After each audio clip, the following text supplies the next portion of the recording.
Hope you doing very well. और मैं आपको ये चीज़ बताने वाली थी कि फेरोसीन, ठीक है, जो ये आपका है ये फेरोसीन जब भी क्या होता है हमारा ऑर्गेनोमेटालिक्स में बहुत इम्पॉर्टेंट है, तो इसे याद करना बहुत ज़रूरी है।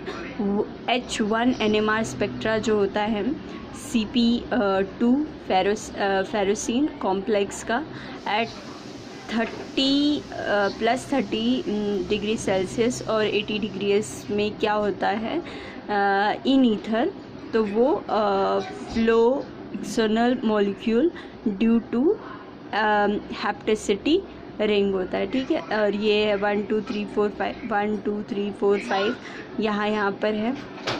तो ये फेरोसीन ये क्या है आपका ये मैंने क्या समझा, हैप्टिसिटी 2 है और ये क्या है 5। तो अब ये फ्लोरोक्सिनल मॉलिक्यूल में हैप्टिसिटी का रिंग किस तरीके से रिंग विसिंग कर देगा, यही चीज़ यहाँ पे बताया गया है कि 30 डिग्री सेल्सियस में रिलेटिव इंटेंसिटी जो होती है molecules in the phloxinol due to ring whizzing hapticity ring and 2 peaks जो होते हैं वो मिलते हैं, आपको पता चलते हैं। वैसे ही एक और चीज़ है कि ये देखो 5H एंड 5H रेशियो 1:1 का है, हैप्टिसिटी 5 का और 2 का। 80 डिग्री सेल्सियस है तो कोई भी रिंग विजिंग नहीं होगा, देयरफॉर जो मॉलिक्यूल्स होता है वो रिजिड होता है और नो फ्लोक्सिनॉल, मतलब 30 डिग्री सेल्सियस में 30 में तो होगा, 80 में बिल्कुल नहीं होगा। तो ये इस तरीके से कुछ हुआ और ये मालूम पड़ा। अच्छा, ये मैं आपको नहीं बताने वाली थी, मैं आपको कुछ और बताने वाली थी, पर हम पहुंच गए हैं और पे गए हैं।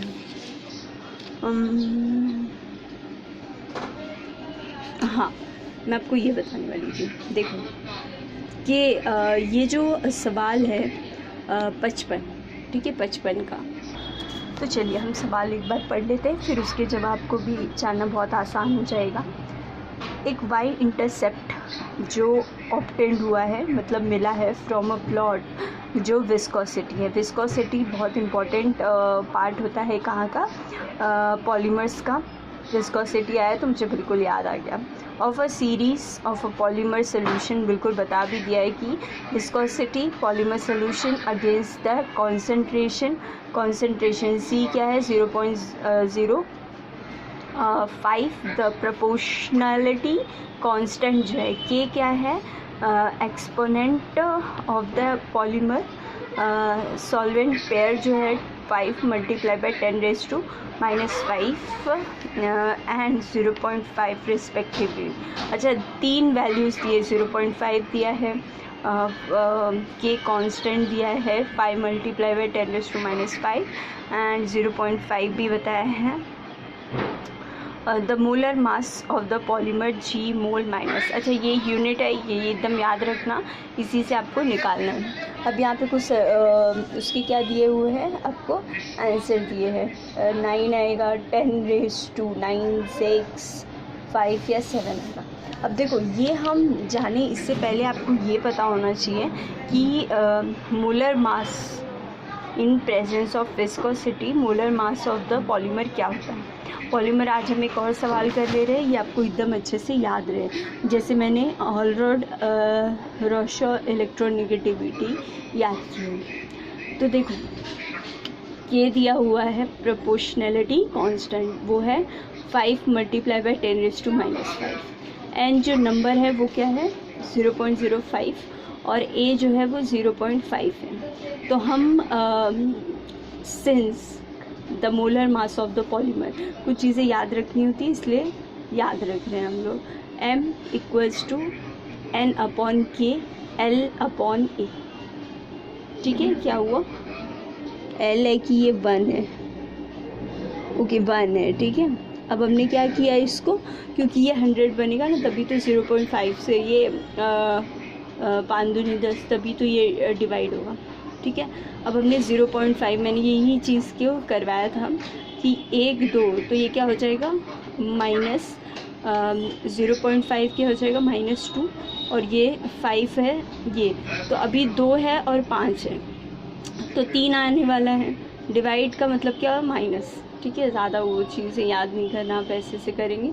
2 2 तो यहाँ पे 3 बच रहा है, तो क्या हो गया, ये यहाँ पे नीचे वाला रहता है, तो फिर क्या हो गया, 10⁻3 दूनी 6, और वो क्या आ जाएगा, जी मोल।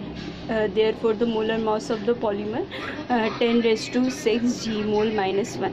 अच्छा, ये चीज़ ना गेट के लिए ज़रूरी हो सकती है, IIT JAM, और अगर कहीं इंटरव्यू दे रहे हो, आपको CSR नेट में सीधा सिंपल सी बात बतानी है, ज़्यादा चीज़ें बतानी नहीं है।